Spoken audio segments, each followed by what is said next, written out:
Hello, I'm Father Joe Gambala, pastor of St. Malachy Catholic Church in Sterling Heights. Welcome to Saints of the Summer. Today is July the 1st. Well, if you're old like me and grew up in the 60s and the 70s, you'll probably remember Detroit's most famous weatherman, Sonny Elliott. Sonny Elliott, for many, many years on Channel 4, would entertain us as he told us the weather. He'd do all kinds of things to make us smile. For example, when he talked about a temperature in the Upper Peninsula, he would usually mention Engadine and then put his finger on the map and make it squeak. He also had some phrases like, there's a big cold front coming and the only thing that'll slow it down are two power lines in North Dakota.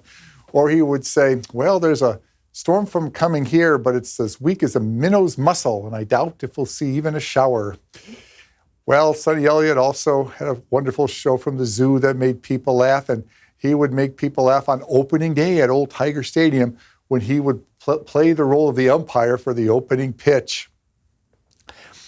But he didn't acquire that sense of humor naturally.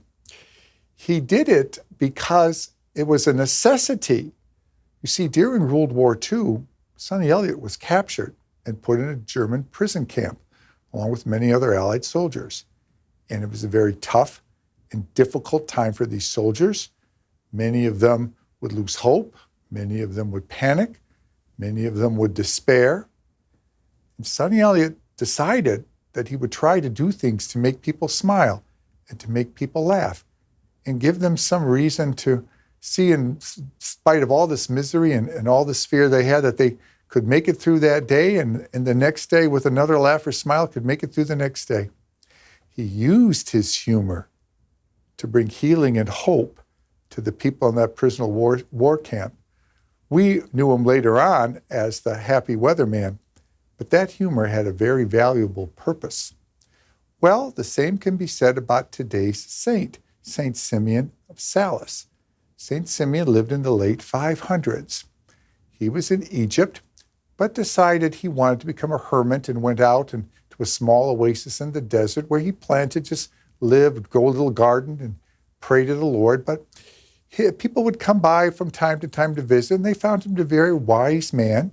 And so it began to spread along the Nile Valley that if you can make a trek way out into the desert and visit this man, you might learn something about God. He might be able to answer your questions. And Simeon would respond to these questions, and some of them were very deep. People would have all kinds of deep concerns. He'd respond to them with a little bit of humor. He would begin his answers with some kind of a joke or some kind of an antic to make the people laugh. He felt that if he made them laugh, he would relax them, and then they'd be more open to hearing the message of God. I do believe that God sends us the ability to smile and laugh to allow us to be further opened to His Holy Spirit.